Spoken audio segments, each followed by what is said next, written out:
सौभाग्य की एक बात यह कि कहां तो ट्रंप दुनिया में सारे युद्ध रोकने वाले लीडर बनकर नोबेल प्राइज लेने का सपना पाल रहे थे। कहां यहां फिर नए देश खड़े हो गए हैं जो मान रहे हैं कि उनको ट्रंप से धोखा मिला और इस धोखे से तिल मिलाए देश जो प्लान बना रहे हैं उस पर पूरी दुनिया को ध्यान देने की जरूरत है। कुछ दिन पहले खबर तो आपने भी सुनी होगी कि इजराइल ने कतर की राजधानी पर हमला कर दिया, एक बिल्डिंग पर बम फोड़ दिया जिसमें हमास के लोग रुके हुए थे। लेकिन इसके बाद जो हो रहा है वो सबके लिए जान लेना जरूरी है। हमले में हमास के लीडर तो मारे गए ही, एक कतर का सुरक्षा अधिकारी भी मारा गया और इस हमले ने पूरी दुनिया में भूचाल ला दिया। नेतन्याहू के एक हमले ने अमेरिका की बिछाई पूरी बिसात के मोहरों को तहस नहस करके रख दिया। अरब के देश कह रहे हैं कि अब अपना नेटो बनाएंगे। मतलब क्या? मतलब यह कि ट्रंप के भरोसे नहीं बैठना है, अमेरिका के भरोसे नहीं बैठना है, खुद मिलकर सब देश एक अरब सेना बनाएंगे मुस्लिम देशों की। क्योंकि अमेरिका का सबसे बड़ा साथी पश्चिम एशिया में कतर रहा है। वो हमास के साथ शांति के लिए बातचीत करने के लिए मेजबान बना हुआ था। अमेरिका नहीं बोला था उसको कि हमास से बातचीत के जरिए रास्ता निकालने में मदद करो, और इजराइल ने उसी के घर में घुसकर हमला कर दिया और अमेरिका बचाने भी नहीं आया। कतर बहुत छोटा देश है लेकिन बहुत पैसे वाला देश है। कतर आग बबूला हो रखा है, पूरे अरब के देश गुस्से में हैं। उनको यकीन ही नहीं हो रहा कि ट्रंप का इतना साथ देने का उनको यह सिला मिला। सऊदी अरब गुस्से में, यूएई गुस्से में, जॉर्डन गुस्से में। ये सब देश अमेरिका के सबसे बड़े सपोर्टर रहे हैं उस इलाके में। बाकी अरब देश भी आग बबूला हैं। इजराइल पर तो आग बबूला हैं ही, लेकिन अमेरिका और ट्रंप से ज्यादा नाराज हैं क्योंकि उनको लगता है कि यह तो उनके साथ सबसे बड़ा धोखा हुआ है। तो उनको क्यों लग रहा है कि उनको ट्रंप ने धोखा दिया? क्योंकि उनका मानना है कि ट्रंप को पता था इजराइल हमला करने वाला है और फिर भी ना तो उनकी सुरक्षा के लिए अमेरिका आया, ना ही उनको चेताया गया। वो हैरान है कि उनको अमेरिका ने बताया तक नहीं, क्योंकि इजराइल के अधिकारी खुले में कह रहे हैं कि नेतन्याहू ने ट्रंप को घंटा भर पहले ही बता दिया था कि वो कतर पर मिसाइलें दागने वाले हैं, और ना ट्रंप ने रोका ना कोई आपत्ति जताई। अमेरिका ने बाद में सफाई दी कि हमें तो इजराइल ने तब बताया था जब मिसाइलें दागी जा चुकी थी, लेकिन इजराइल कह रहा है पहले ही बता दिया था। मतलब इजराइल यह कहना चाह रहा है कि अमेरिका ने रोका होता तो अलग बात होती, लेकिन हमने तो बता दिया था। हमने बता दिया था ट्रंप को, उन्होंने बिल्कुल नहीं कहा कि ऐसा मत करो।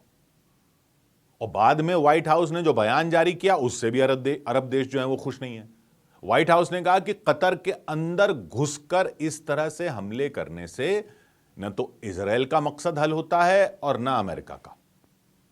अरब देशों में लोग कह रहे हैं कि बस हमारे घर में घुसकर इजराइल ने हमला कर दिया और बस ये कहना है अमेरिका को कि इससे मकसद हल नहीं होता। यह भी कह दिया अमेरिका ने कि अब शांति का मौका बन सकता है। मतलब इजराइल की निंदा तक नहीं की ट्रंप ने। इससे और नाराज हैं अरब देश, ऊपर से नमक और छिड़क दिया। कतर के लोग मान ही नहीं रहे जो अमेरिका कह रहा है कि हमें तो बाद में पता चला कि इजराइल हमला करने वाला है, वो मान ही नहीं रहे। बाद में फिर ट्रंप कह रहे हैं कि कतर से उनका रिश्ता बहुत गहरा है और उन्होंने इजराइल को कह दिया है कि अब दोबारा ऐसा नहीं होना चाहिए वगैरह वगैरह। लेकिन अब अरब देशों के लोगों को लगता है कि अमेरिका भरोसा करने लायक नहीं रहा। वो अब कह रहे हैं कि अपनी अलग सेना ही बना लेंगे या अपना एक अलग नेटो जैसा संगठन ही बना लेंगे। अरब नेटो का मतलब यह कि नेटो जैसा संगठन, नेटो अमेरिका का संगठन है जिसमें उसके साथी देश हैं जो ज्यादातर यूरोप के देश हैं, और उसमें खास बात यह है कि अगर किसी एक देश पर हमला होता है तो युद्ध लड़ने के लिए सारे देश साथ आ जाते हैं। यह उस नेटो संगठन का नियम है। अब इजराइल के कतर पर हमले के बाद अरब देश भी कह रहे हैं कि वो भी ऐसा ही संगठन क्यों ना बना लें कि अगर एक देश पे हमला हो, जैसे अभी कतर पर हुआ है, तो सारे देश आकर लड़ें। तो उनको क्यों लगता है कि ट्रंप ने धोखा दिया? क्यों वो ट्रंप के भरोसे बैठे थे? क्योंकि याद कीजिए, ट्रंप जब दोबारा राष्ट्रपति बने तो सबसे पहले कहां गए थे? तेल के भंडार वाले सऊदी अरब गए, यूएई गए और कतर गए थे। ये सब सिर्फ अमेरिका के दोस्त नहीं हैं, इन देशों में अमेरिका की सेना के अड्डे हैं।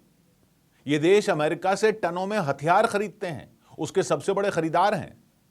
उन्होंने ट्रंप के स्वागत में खजाना खोल दिया था।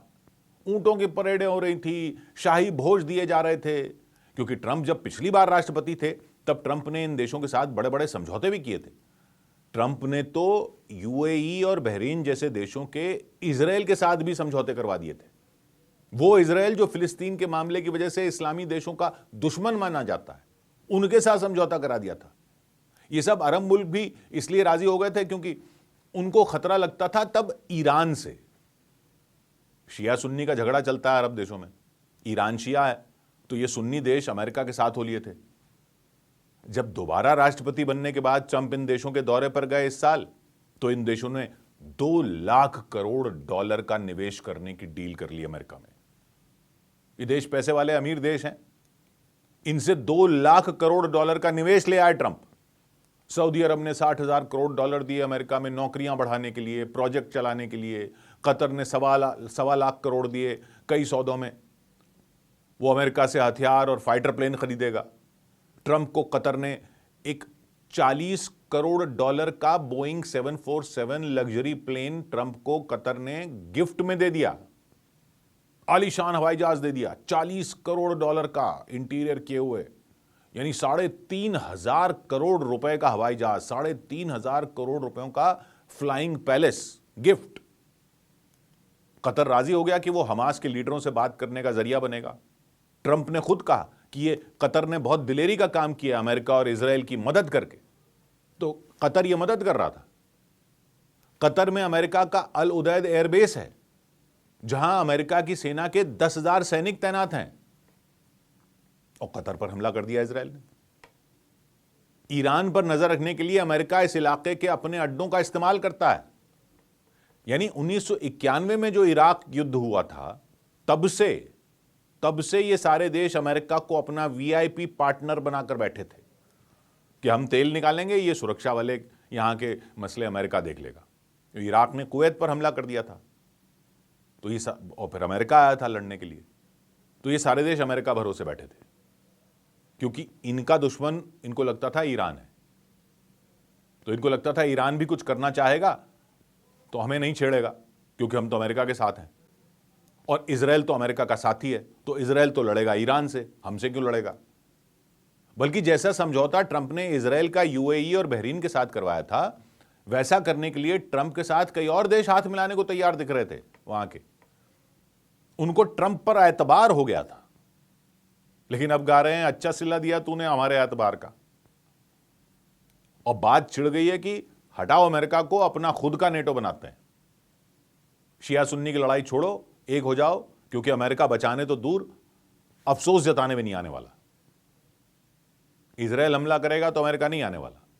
ये पूरा इलाका समझिए, ये फैला है पश्चिम में मेडिटेरेनियन सी यानी भूमध्य सागर से लेकर पूर्व में पर्शियन गल्फ यानी फारस की खाड़ी तक, उत्तरी अफ्रीका में मिस्र से लेकर सऊदी अरब के रेगिस्तान से होते हुए यूएई के दुबई के से कतर तक, ये पूरा इलाका जिसमें इराक भी है, जॉर्डन भी है, और भी कई देश हैं।